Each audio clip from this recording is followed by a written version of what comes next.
بسم اللہ الرحمن الرحیم۔ ڈیئر اسٹوڈنٹس، ہمارا پہلا سوال ایم سی کیوز کا جو کہ 20 نمبر پر مشتمل ہے وہ ہم کر چکے ہیں اپنے پچھلے لیکچرز کے اندر۔ اب یہ ہمارا دوسرا سوال سٹارٹ ہو رہا ہے اور یہ امتحانی پیپر کا سوال نمبر 2 ہے۔ اس حصے میں سے 9 مختصر سوالات پوچھے جائیں گے جن میں سے 6 کے جوابات تحریر کرنے ہیں۔ حصہ اول تعارف قرآن سے 4 سوالات پوچھے جائیں گے اور حصہ دوم متن سورۃ البقرہ میں سے 5 سوالات پوچھے جائیں گے۔ تو آج ہم اس سوال کا پہلا حصہ تعارف قرآن سٹارٹ کرتے ہیں۔ سوال نمبر 1، قرآن مجید کی تعریف کریں، یا اسی سوال کا دوسرا اینگل ہے کہ قرآن پاک کا لغوی اور اصطلاحی معنی لکھیں۔ قرآن کے لغوی معنی پڑھنا جمع کرنا کے ہیں۔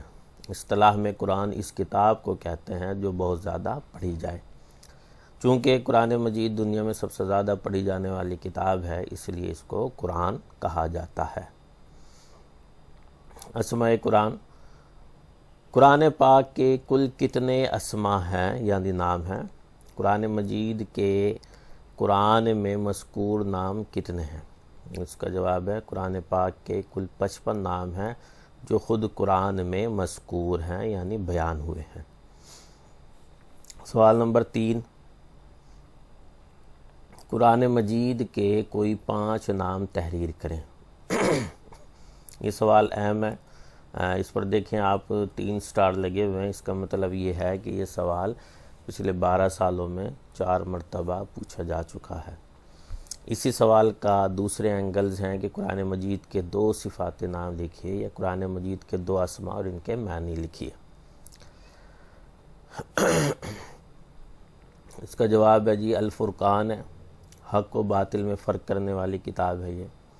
شفا، روحانی و جسمانی طور پر یہ کتاب شفا ہے۔ تذکرہ، عبرت و نصیحت کا سامان ہے، اس کے اندر پچھلی قوموں کا ذکر کیا گیا ہے۔ العلم، یہ کتاب سراپا علم ہے۔ حکیم، حکمتوں سے بھری ہوئی کتاب ہے۔ آیات، آیت سے کیا مراد ہے؟ آیت کے معنی نشانی اور علامت کے ہیں۔ اصطلاح میں قرآن کے ایک مکمل فقرے یا جملے کو آیت کہا جاتا ہے۔ سوال نمبر 5، سورت کا لغوی معنی لکھیے یا سورت کا مفہوم بیان کیجیے۔ دیکھیں، جب بھی مفہوم کا لفظ استعمال ہوگا اس کے اندر دونوں چیزیں ہوں گی، اس کا لغوی معنی بھی اور اصطلاحی معنی بھی۔ سورت کے معنی فصیل یا شہر پناہ کے ہیں۔ جو قلعے، اگر آپ نے پرانے زمانے کے اندر قلعہ دیکھا ہو تو آپ نے دیکھا ہوگا کہ اس کے چاروں طرف جو ہے وہ دیواریں ہوتی ہیں مضبوط، یا کوئی محل ہوتا ہے اس کے چاروں طرف جو ہے وہ فصیل کھڑی ہوتی ہے، جو موٹی موٹی دیواریں ہوتی ہیں اور مکان سے بڑی ہوتی ہیں یا قلعے سے بڑی ہوتی ہے یا محل سے جو بڑی ہوتی ہیں اور چاروں طرف ہوتی ہیں گلائی کے اندر، ان کو جو ہے فصیل کہا جاتا ہے یا شہر پناہ بھی اسی کو کہا جاتا ہے۔ اصطلاح میں قرآن کے ایک مستقل باب کو سورت کہا جاتا ہے۔ قرآن مجید کی سورتوں کی تعداد بتائیں یا مکی اور مدنی سورتوں کی تعداد لکھیں۔ قرآن مجید میں کل 114 صورتیں ہیں جن میں 86 مکی اور 28 مدنی صورتیں ہیں۔ مکی اور مدنی صورتوں سے کیا مراد ہے؟ مکی اور مدنی صورتوں کا فرق واضح کریں۔ مکی اور مدنی دور کی مدت نزول لکھیں۔ مکی صورتیں وہ صورتیں جو ہجرت مدینہ سے قبل نازل ہوئیں، انہیں مکی صورتیں کہا جاتا ہے۔ ان کی تعداد 86 ہے۔ ان کا زمانہ نزول تقریباً 13 سال ہے۔ دیکھیں، 40 سال کی عمر میں حضور پر وحی کا آغاز ہوا اور 53 سال کی عمر میں حضور نے ہجرت فرمائی، تو یہ کل 13 سال ہو گئے۔ تو یہ 13 سالہ دور جو ہے وہ مکی دور ہے۔ اس ڈیفینیشن کو ذہن کے اندر رکھیں، کیونکہ پیپرز کے اندر اکثر بچے یہی غلطی کرتے ہیں کہ جی جو صورت مکہ میں نازل ہوئی وہ مکی ہیں، جو صورت مدینہ میں نازل ہوئی وہ مدنی ہیں، تو یہ غلط ڈیفینیشن ہے۔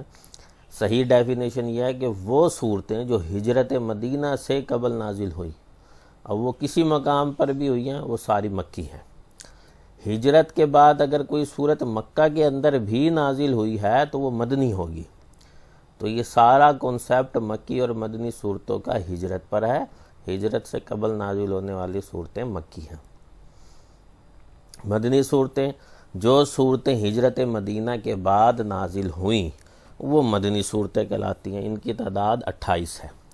ان کا زمانِ نزول تقریباً 10 سال ہے، ویسے تو ایگزیکٹ 9 سال 9 ماہ اور 9 دن بنتے ہیں، یہ تو تقریباً 10 سال کاؤنٹ کیا جاتا ہے۔ مکی صورتیں کن صورتوں کو کہا جاتا ہے؟ مکی صورتوں کی تعریف کیجیے یا مکی صورتوں کی وجہ تسمیہ لکھیے۔ تو ان تینوں سوالات کا ایک جواب ہے، مکی صورتیں وہ صورتیں جو ہجرت مدینہ سے قبل نازل ہوئی، انہیں مکی صورتیں کہا جاتا ہے۔ ان کی تعداد 86 ہے۔ ان کا زمانِ نزول تقریباً 13 سال ہے۔ مدنی صورتیں، مدنی صورتوں کی تعریف لکھیں یا مدنی صورتوں کی وجہ تسمیہ لکھیں۔ جو صورتیں ہجرت مدینہ کے بعد نازل ہوئی وہ مدنی صورتیں کہلاتی ہیں۔ ان کی تعداد 28 ہے۔ ان کے زمانِ نزول تقریباً 10 سال ہے۔ قرآن مجید کی کل مدت نزول کتنی ہے؟ قرآن مجید کی کل مدت نزول 23 سال ہے۔ قرآن مجید کی سب سے بڑی اور سب سے چھوٹی سورت کون سی ہے؟ قرآن مجید کی سب سے بڑی سورت البقرہ ہے، جس میں 286 آیات ہیں، اور سب سے چھوٹی سورت سورت الکوثر ہے، جس میں صرف 3 آیات ہیں۔ قرآن مجید کی 2 لمبی سورتوں کے نام لکھیے۔ پہلی سورت سورت البقرہ، جس میں 286 آیات ہیں۔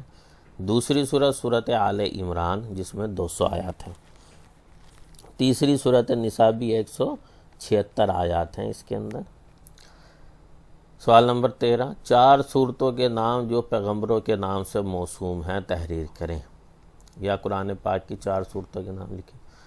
قرآن مجید میں کل 6 سورتیں انبیاء کے نام سے موسوم ہیں جو درجہ ذیل ہیں۔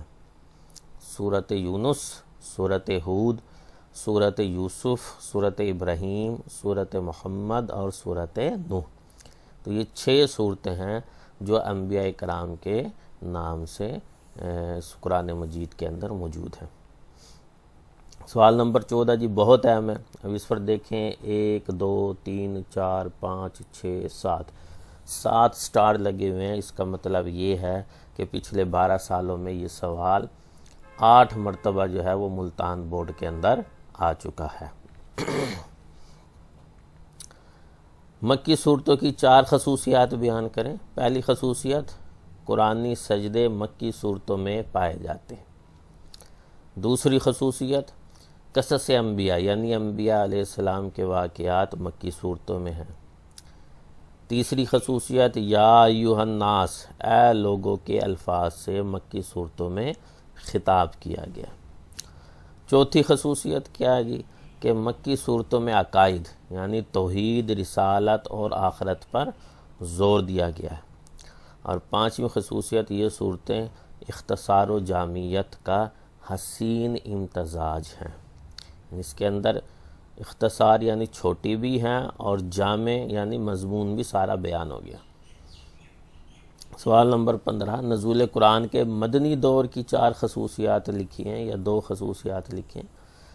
تو مدنی دور کی پہلی خصوصیت یہ ہے کہ یہ مدنی صورتیں طویل ہیں۔ اب آپ یہ دیکھیں کہ سورۃ البقرہ مدنی ہے، طویل ہے۔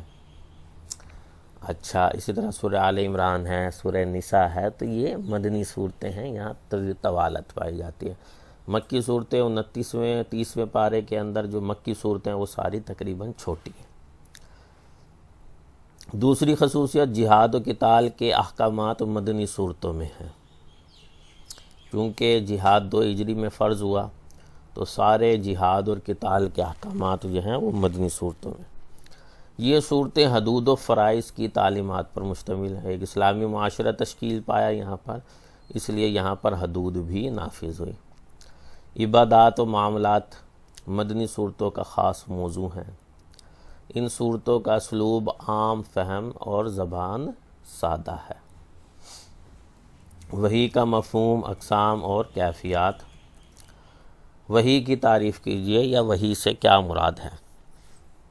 یا وحی کے دو لغوی یا لفظی معنی تحریر کریں۔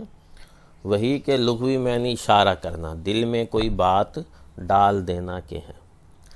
اصطلاح میں وحی اس علم کا نام ہے جو کسی نبی کو اللہ کی طرف سے حاصل ہوتا ہے۔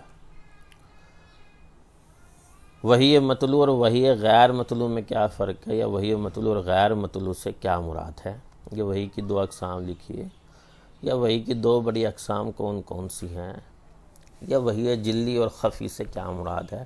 نہایت اہم سوال ہے یہ۔ اس کے لیے دو ٹرمز استعمال کی جا رہی ہیں کہ وحی مطلوع اور غیر مطلوع، وحی جلی اور وحی خفی۔ تو یہ ان دو اینگل سے خصوصی طور پر پوچھا جاتا ہے، یا وحی کی اقسام پوچھی جاتی ہیں۔ تو وحی کی دو اقسام ہیں جی۔ پہلے نمبر پر وحی مطلوع، جس کو وحی جلی بھی کہا جاتا ہے۔ دوسری قسم ہے وحی غیر مطلوع، جس کو وحی خفی بھی کہا جاتا ہے۔ وحی مطلوع یا جلی سے مراد قرآن مجید ہے جو براہ راست حضور صلی اللہ علیہ وسلم پر نازل ہوتا تھا، جبکہ وحی غیر مطلوع یا خفی سے مراد حدیث مبارکہ ہے۔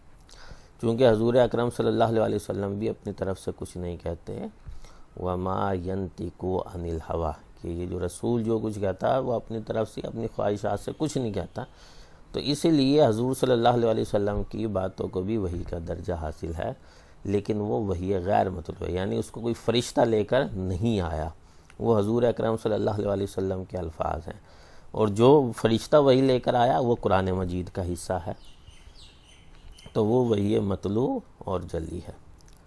وحی کی دو صورتیں لکھیں، یا قرآن کی کوئی سی دو صورتیں بیان کریں نزول قرآن کی، یا وحی کی دو شکلوں کے نام لکھیں، یا وحی کی دو کیفیات لکھیے، یا وحی کے دو طریقے لکھیے۔ پہلی صورت فرشتے کا انسانی شکل میں پیغام الہی لانا، جس طرح حضرت جبرائیل علیہ السلام آتے تھے اور حضور پر وحی کا پیغام پہنچاتے تھے۔ دوسری صورت اللہ تعالیٰ کا براہ راست انبیاء سے ہم کلام ہونا، جیسے حضرت موسیٰ علیہ السلام سے کوہ طور پر اللہ تعالیٰ ہم کلام ہوتے تھے۔ تیسرا الہام مفہوم کا دل میں ڈال دینا، یعنی کوئی ایسی بات جو اللہ تعالیٰ اپنے انبیاء کے دلوں کے اندر ڈال دیتے۔ سچے خواب کی صورت کے اندر، اچھا انبیاء کے جو خواب ہوتے ہیں وہ بھی سچے ہوتے ہیں، جیسے حضرت ابراہیم علیہ السلام کو خواب آیا کہ جی اپنے بیٹے کو ذبح کر رہے ہیں، حضور اکرم صلی اللہ علیہ وسلم کو خواب آیا کہ جی حضور جو ہے اپنے صحابہ کے ساتھ جو ہے وہ عمرہ ادا کر رہے ہیں۔ تو خواب انبیاء کو بھی جو خواب آتے ہیں وہ بھی وحی کی ایک قسم ہوتی ہے۔ پانچویں صورت ہے جی سلسلۃ الجرس، یعنی گھنٹی کی طرح آواز کا آنا، تو یہ بھی وحی کی ایک صورت تھی کہ جی اس طرح تھوڑی سخت صورت ہوتی تھی گھنٹی کی آواز کی صورت کے اندر، کہ اس کے اندر جو ہے وہ سخت سردی کے اندر بھی پسینہ آ جاتا تھا۔ سوال نمبر 19، سلسلۃ الجرس سے کیا مراد ہے؟ تو یہ سوال تین سٹار لگے ہوئے سوال پر، تو یہ 4 مرتبہ پچھلے بورڈز کے پیپر میں ملتان میں پوچھا جا چکا۔ تو سلسلۃ الجرس سے کیا مراد ہے؟ بعض دفعہ جب فرشتہ وحی لے کر آتا تو گھنٹی کی آواز سنائی دیتی۔ اس صورت میں وحی کا نزول بڑا سخت معلوم ہوتا تھا کہ سخت سردی کے موسم میں بھی آپ صلی اللہ علیہ وسلم کو پسینہ آ جاتا تھا، تو یہ وحی کی ایک قسم۔ نفس فی الروح کیا ہے، یا القاء فی القلب سے کیا مراد ہے؟ یہ دیکھیں بالکل ڈیفرنٹ اینگل لگ رہا ہے سوالوں کا دونوں کا، کہ نفس فی الروح سے کیا مراد ہے، یا القاء فی القلب سے کیا مراد ہے۔ یہ وحی کی ایک صورت ہے جس کے معنی ہیں دل میں بات کا ڈال دینا، تو یہ الہام ہے، جو آپ کو میں نے اوپر تیسری صورت بتائی تھی سوال نمبر 18 میں، کہ الہام، کہ دل میں بات کا ڈال دینا۔ نفسہ ڈال دینا، فی میں رو دل کے اندر، القا یعنی ڈال دینا، فی میں قلب دل کے اندر۔ حضرت داہیہ کلبی رضی اللہ تعالیٰ عنہ کون تھے؟ حضرت داہیہ کلبی رضی اللہ تعالیٰ عنہ رسول اللہ صلی اللہ علیہ وسلم، صحابی رسول صلی اللہ علیہ وسلم تھے۔ حضرت جبرائیل علیہ السلام کئی مرتبہ حضور صلی اللہ علیہ وسلم کے پاس حضرت داہیہ کلبی رضی اللہ تعالیٰ عنہ کی شکل میں تشریف لائے۔ نزول وحی، پہلی وحی کب اور کہاں نازل ہوئی، یا قرآن مجید کس مہینے میں نازل ہوا؟ نزول قرآن کا آغاز 17 رمضان 40 سن ولادت یکم نبوی غار ہرا سے ہوا۔ 17 رمضان حضور صلی اللہ علیہ وسلم کی 40واں سال تھا، تو جو 40واں سال تھا وہ یکم نبوی بن گیا، یعنی نبوت کا پہلا سال، اور غار ہرا وہ جگہ ہو گئی۔ پہلی وحی کی 2 آیات عربی میں لکھیے، پہلی وحی کی آیات کی تعداد بیان کیجئے، یا قرآن مجید کا آغاز کس سورت کی کتنی آیات سے ہوا؟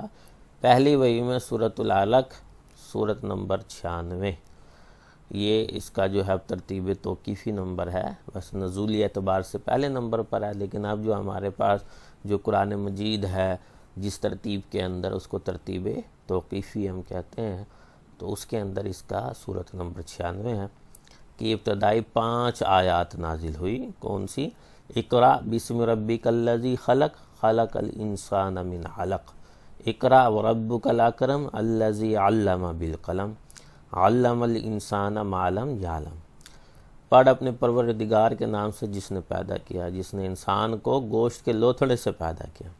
پڑھ تیرا پروردگار بڑا کریم ہے جس نے قلم کے ذریعے علم سکھایا، اور انسان کو وہ سکھایا جو وہ نہیں جانتا تھا۔ سوال نمبر 24، نزول قرآن پر مختصر نوٹ لکھیے۔ قرآن مجید حضور صلی اللہ علیہ وسلم پر ایک ہی دفعہ نازل نہیں ہوا، بلکہ تھوڑا تھوڑا کر کے 23 سال کے عرصے میں نازل ہوا۔ جب قرآن مجید کا نزول شروع ہوا تو آپ صلی اللہ علیہ وسلم کی عمر 40 سال تھی۔ نزول قرآن کے 2 ادوار ہیں۔ پہلا مکی دور 13 سال پر مشتمل ہے، جبکہ مدنی دور 10 سال پر محیط ہے۔ پہلی وحی کے وقت حضور صلی اللہ علیہ وسلم کی کیا کیفیت تھی؟ یہ نزول وحی کا ابتدائی واقعہ بیان کیجیے۔ پہلی وحی کے نزول کے وقت حضرت جبرائیل علیہ السلام غار ہرا میں تشریف لائے اور اللہ کے حکم سے سورۃ العلق کی ابتدائی 5 آیات پڑھی، تو آپ صلی اللہ علیہ وسلم گھبرا گئے اور غار ہرا سے فوراً گھر تشریف لے آئے، اور حضرت خدیجہ رضی اللہ تعالی عنہ سے فرمایا مجھے کمبل اڑا دو۔ فطرت الوحی سے کیا مراد ہے؟ وحی کے رک جانے کے زمانے کو فطرت الوحی کہا جاتا ہے۔ پہلی وحی کے بعد وحی رکنے کے زمانے کو کیا کہتے ہیں؟ پہلی وحی کے بعد وحی رکنے کے زمانے کو فطرت الوحی کہا جاتا ہے۔ قرآن کے نزول کا مقصد ایک سطر میں بیان کیجیے۔ نزول قرآن کا مقصد انسانیت کی ہدایت و رہنمائی ہے۔ ٹھیک ہے جی، آج کے لیے 28 سوالات ہو گئے، انشاءاللہ پھر مزید سوالات ہم اگلے لیکچر کے اندر کریں گے۔ ڈیئر اسٹوڈنٹس، ان کو آپ تیار کرتے رہیں تاکہ جیسے ہی ستمبر کے اندر کالجز کھلیں تو میں ان کے ٹیسٹ سٹارٹ کر دوں۔ اگر آپ کو کوئی بھی سوال نہیں سمجھ آتا تو آپ میرے سے پوچھ سکتے ہیں۔ شکریہ، اللہ حافظ۔